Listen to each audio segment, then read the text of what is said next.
heads up about something happening tomorrow. That is when Harris County commissioners will consider adding a $1 billion bond to the November ballot. Those funds from taxpayers will go toward improvements to infrastructure and public safety. Bryce Newberry live downtown. And Bryce, we were talking about $32 a year for the average homeowner. Keith, one of the big sticking points here seems to be timing when inflation is high. Some say now is the time to get ahead of it before it gets worse, but others worry about putting more expenses on taxpayers. The $1.2 billion bond measure would be the first for roads in Harris County since 2015. We got to keep the progress that we've been making alive and active.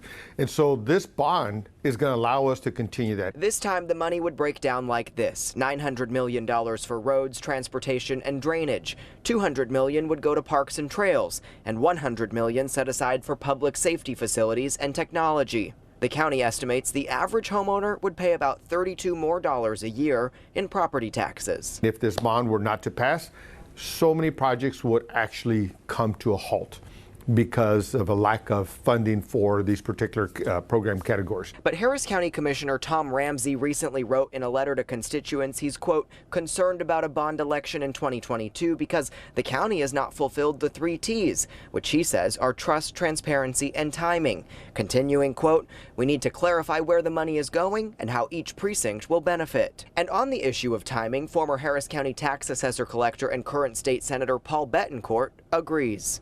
These type of bond issues, when they're rushed, are likely to be questioned. And quite frankly, with inflation as high as it is and people's anxiety about the economic conditions, this is not a good environment for a bond issue in general. The commissioners could decide to put this on the November ballot as soon as tomorrow, but they do have until later this month to make a final decision. We're live downtown. I'm Bryce Newberry, KPRC 2 News.